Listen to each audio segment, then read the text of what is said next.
Hello, my friends, Takuya here, and welcome back to the History of Everything podcast. And oh my god, so many things have been happening. Yeah, I know at this point, people are probably expecting an episode that it's gonna be like, oh yeah, hey, let's talk about the history of Iran and everything that's going on there because of the absolute insanity that is happening on that side. And of course, I'm gonna get accused of things because naturally, the world decides to burn every single time it is that I travel abroad or go on even a little trip internally, which in this case, I was without my phone because I was in South Carolina doing a LARPing event this weekend when the entire world decided to set itself on fire again. Yeah, rest assured, we are going to be doing an episode that is going to be talking about the stuff with Iran, but technically speaking, and I know that people are watching this on the History of Everything podcast, which is the actual history one when they're looking at that on Spotify and Apple and everything else like that. But if you look at the History of Everything podcast on YouTube, where it's like the channel name for that, that is the one that I do where it's like the history of geopolitics leading up to certain events. So I've covered that like 3 separate times on there in like the last 6 months. It's been chaos, and now I'm gonna have to do it again. It's so incredibly stupid.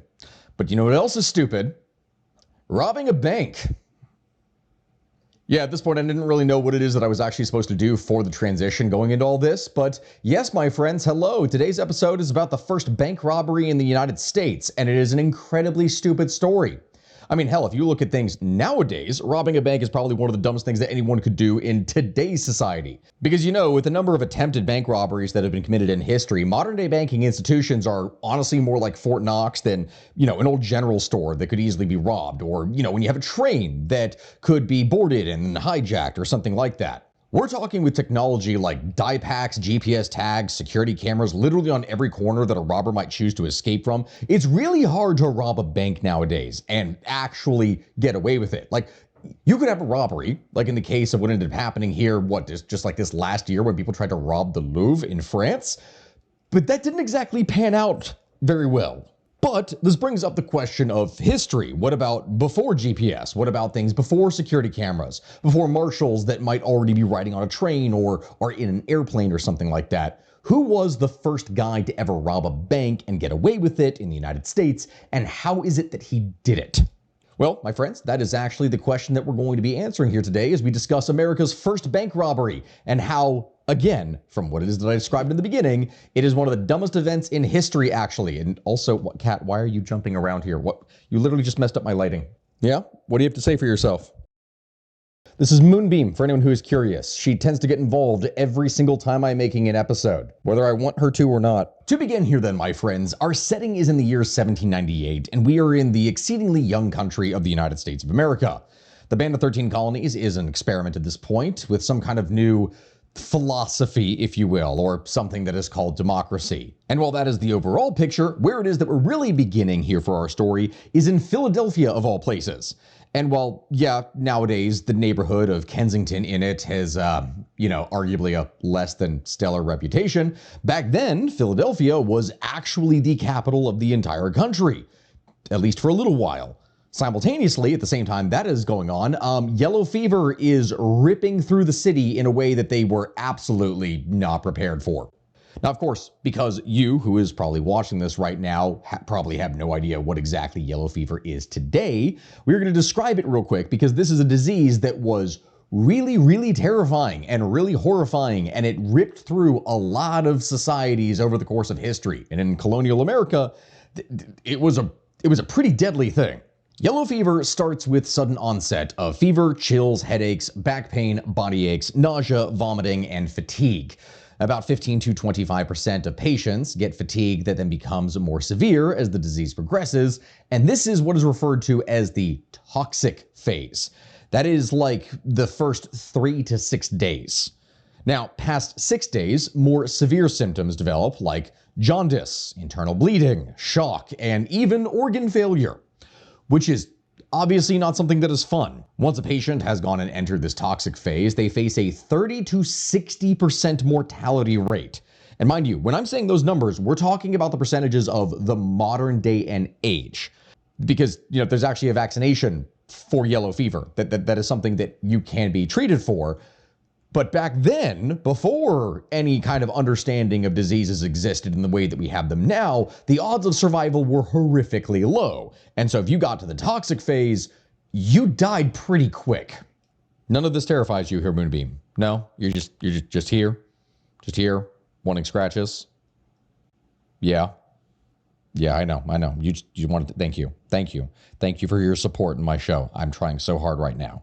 Interact with this video or podcast episode in some way so that I can afford her food because she is extremely fat. Anyway, when talking about yellow fever in Philadelphia, this got so bad that many people simply just fled and abandoned the city completely.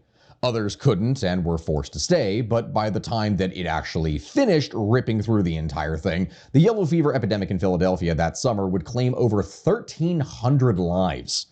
Now, mind you, over 5,000 people had died in the city during the previous yellow fever epidemics, so everyone and their mom was trying to flee for their lives. No one wanted to really be there.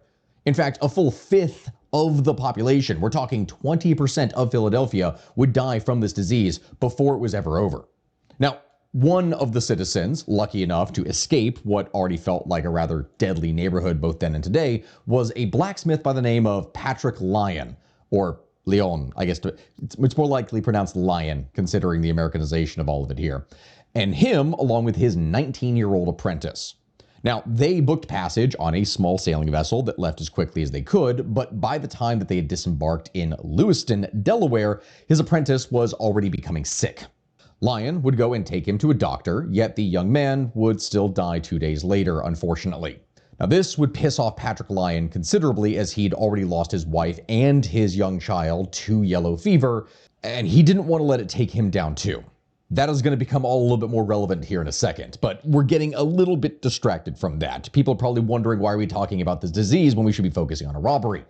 Well, the context of this is that all of this is taking place during this epidemic. While everyone was distracted with it, someone had just robbed the Bank of Pennsylvania at Carpenter's Hall sometime during the night of Saturday, August 31st, and the early morning hours of Sunday, September 1st, 1798. Now, Lyon was informed by an old friend that he stumbled into in Lewiston that he was wanted in connection to the robbery, as he was actually the guy who had made the locks for the vault door and installed them himself because he could do locksmithing. The culprits had managed to get away with $162,821, which, mind you, that's a decent amount of money now, but back in the late 1700s, that is the equivalent to over $3 million in today's money. Now, Patrick Lyon had never seen a single penny of that, so he knew what had happened. He'd been set up. And now this is where I need you to begin to imagine the dumbest way you possibly can for a bank robber to get caught.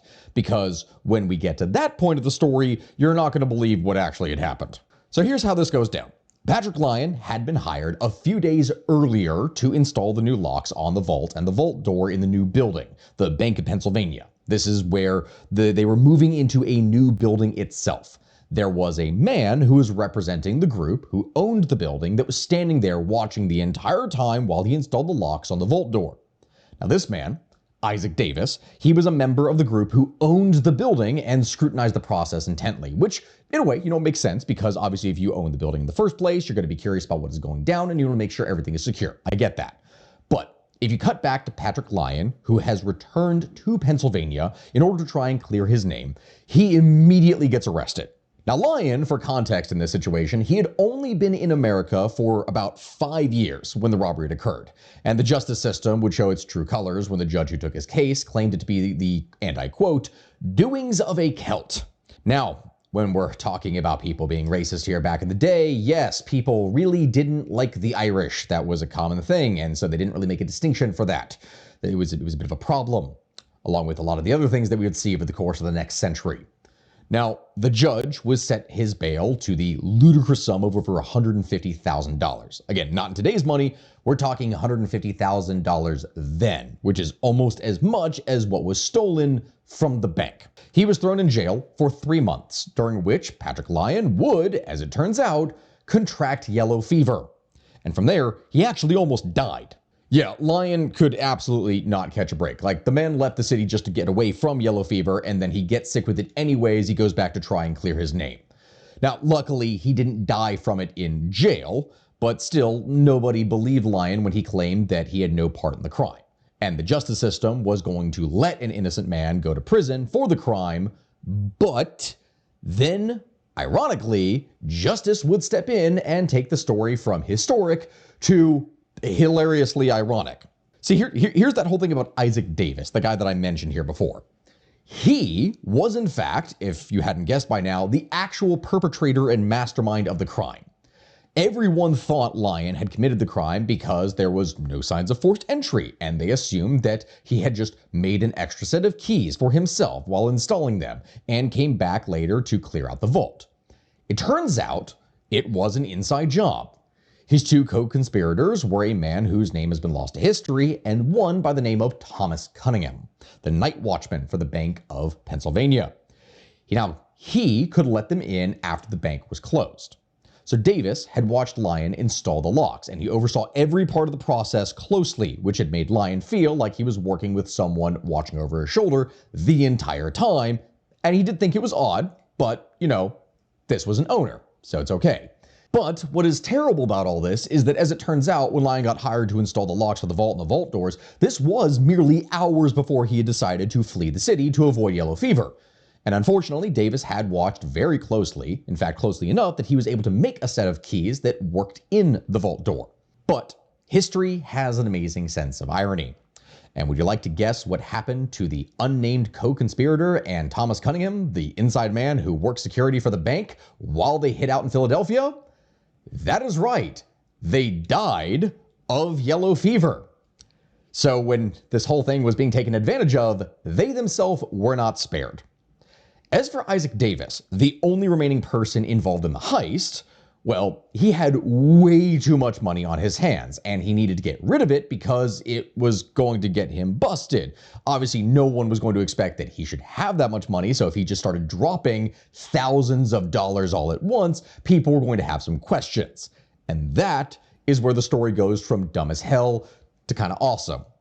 Because it was soon uncovered that he took the money, but the way in which he got caught is so stupid that you would wonder why he even bothered, trying a career in crime in the first place. You see, the Bank of Pennsylvania would notify the police a few months after the crime that a man by the name of Isaac Davis had just attempted to deposit an equivalent amount of money, like the same amount of money that had been stolen, into an account, and hear me out on this, drumroll please, the Bank of Pennsylvania. Yes, my friends, that is right. You heard me here right. The mastermind behind the scheme got caught when he attempted to deposit the money that he had stolen into an account at the bank that he had robbed it from. And we're not talking like he had tried to drop like $50,000 here and then $20,000 there and then gradually work its way up. No. He tried to deposit all of the money at once into an account. Like, it's so stupid as to not seem believable, but that's how Isaac Davis got caught. Because he was the nephew of an influential judge in the area, Davis did manage to get special treatment though. He confessed in exchange for a sweetheart deal to return all the money and tell the governor how the crime was committed. Isaac Davis never in fact served a single day in jail. And, actually, amazingly enough, he never got yellow fever either. As for Patrick Lyon, his cell was only 12 by 4 feet. And so, quote, "I read until I was tired and walked until I was weary." This is something that he would later state. He also prayed. He lost weight. He grew a beard. He found himself abandoned by his old friends. He would write bitter letters, and he would describe the prison as cold, damp, unwholesome, and solitary, and that is where he had to remain while he was completely innocent. But what is so interesting about all this here is that Lyon said that there were other innocent men that were also in jail charged with the same crime. Apparently, the two outside watchmen who had worked that night with their dogs were also locked up too. But Lyon would eventually be released after Davis confessed and he cleared his name. He then turned around and immediately sued for false imprisonment. And lawyers from around the state fought to represent him. Like, this was a slam dunk, open and shut case. They wanted to be on this. Eventually, he wound up being represented by Alexander J. Dallas, who would later be appointed U.S. Secretary of the Treasury, and Joseph Hopkinson, who was the son of Francis Hopkinson, a signer of the Declaration of Independence and one of the nation's top lawyers. His opponents were being represented by William Roy and Jared Ingersoll, who had been one of the signers of the US Constitution. It is like there are big names involved in all of this. So from all of this, my friends, an epic legal battle would then ensue, with Lyon's team winning and being awarded a huge $12,000 verdict in their favor. This was the equivalent to several years' worth of wages for Lyon, and he used that money to live out his days in financial comfort. He had a painting commissioned by one of the finest painters in the country, John Neagle, to commemorate the event of winning the legal battle, and it's called, and I quote, Pat Lyon at the Forge. And it's the only way we know actually what Patrick Lyon looked like because he went and decided to do this. It shows him in his blacksmith apron, faithfully striking an anvil with a hammer. Neagle was enough of a genius that he placed a window behind Lyon in the painting, and the building visible out of that window is the Walnut Street prison where Lyon was falsely imprisoned and nearly died of yellow fever. Justice actually managed to prevail in the end, and an innocent man was freed. The other thing that Patrick Lyon did upon his winning the legal case was that he wrote a book. Now, pay attention because I'm about to give you the name of the book and you can ask your librarian for it if you want to. It's just a very interesting thing. It was published in 1799 and has the oh-so-brief title of, and I quote, Narrative of Patrick Lyon, who suffered 3 months severe imprisonment in Philadelphia jail on merely a vague suspicion of being concerned in a robbery of the Bank of Pennsylvania, with his remarks thereon. End quote. And no, I am not kidding.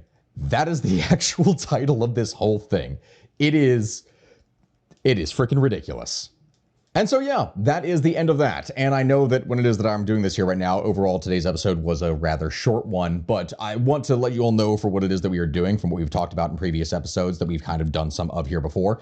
And I know at the time I'm even recording this, I haven't actually done the one that I need to do for Iwo Jima, which is a whole other thing. But we are, as I have said before, doing patron exclusives at the end of these episodes. So the questions that are being asked or done on Patreon are going to be a part of this, and that is going to be at the end of all this when I announce, all right, patron exclusive time. If you would like to support the show, if you would like to support me, if you want your name in all of this here, because I need to start putting the cards up at the end of all of my videos that thank all of my patrons, and I'm getting back in here to doing that. I'm just letting you all know that right now. Then you can go ahead and check that out. It also offers the ad-free episodes. So if you don't necessarily want to see a bunch of ads here on, say, like YouTube, then that's exactly where it was go, or on Spotify or anything like that. With that, my friends, we're going to be ending things here today. Thank you all very much for watching. Thank you so much for your support. And from that, let's get into Patreon.